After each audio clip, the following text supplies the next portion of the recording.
everybody, and welcome back to Empty Pockets Ironworks. Hopefully you can hear me okay. I'm using a little bit different lens than what I normally use.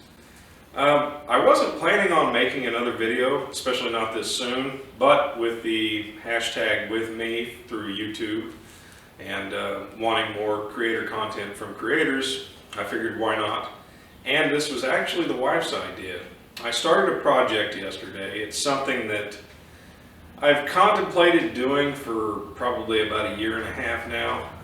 Really started talking about it last fall, and I don't know, not that it was daunting or that I didn't want to attempt it, is more of the timing wasn't right. Well, now with what's going on in the world, I have a lot of free time, and so I decided I would go ahead and start it.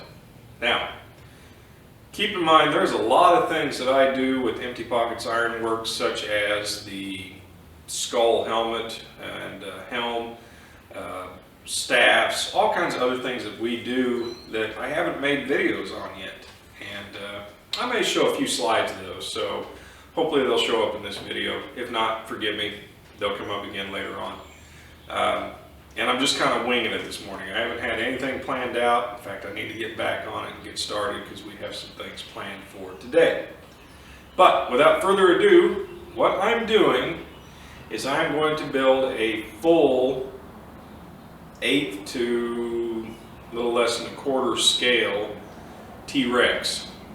Now, I started the head yesterday. I will show some slides, or already did show some slides. I don't know in the video format how I'm going to do it. But I took those with my phone, so if they're not crystal clear, I'm sorry. But yeah, this has been extremely fun already. I'm sorry that I didn't record any of it. Like I said, I wasn't planning on it. And I took it in last night, showed the kids, showed the wife. They all freaked out and was like, yeah, you need to record this to at least document it. And yeah, so we're going to be building a T-Rex. Now this will be a very sparse, multi-part video, and for that I apologize. Today, basically just finishing out the teeth. I've got some patchwork to do on the front of the nose. I've got some straightening I got to do with the nostrils. Some finish grinding. There's some detail work that needs to go in, some hammering, some just miscellaneous shaping stuff. And then I'm going to build a cage inside of this head. Now the cage will allow me to attach portions that will attach to the other segments of the dinosaur.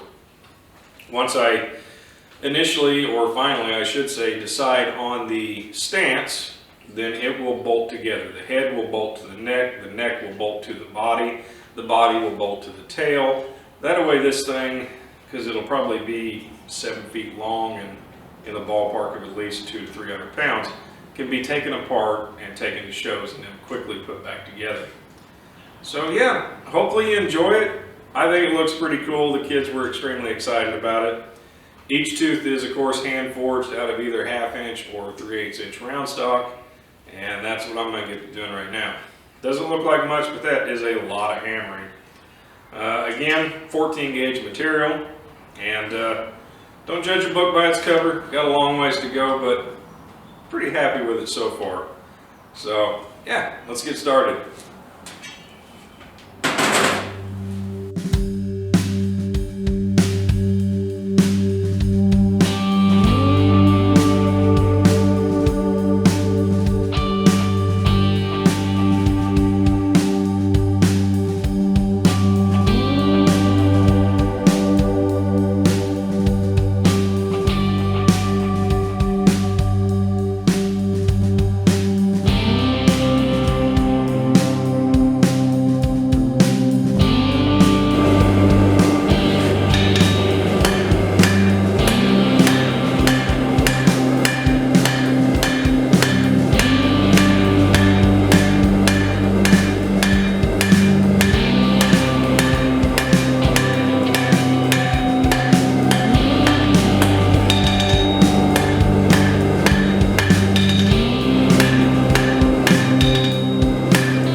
Alright, so now that all the teeth are formed out,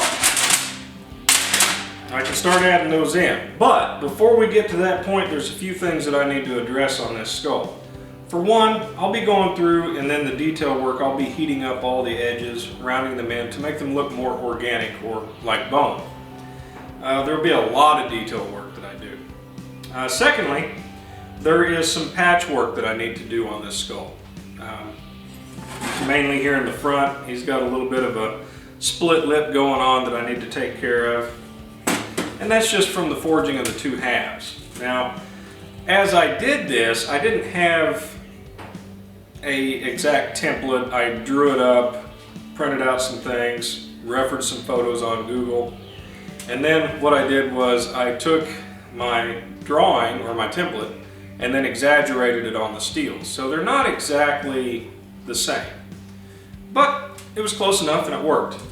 The other thing that I need to address is this back here. I need to bring this out, and that will also allow me to cover the area that this is going to connect to the neck, and it will look more realistic. Also, the hinge portion down here in the jaw is supposed to have another mandible piece, so I'll be making that as well. So we're going to be skipping back and forth in the video between the plasma and the welder, and then we'll get all these teeth in and get this thing to actually looking ferocious.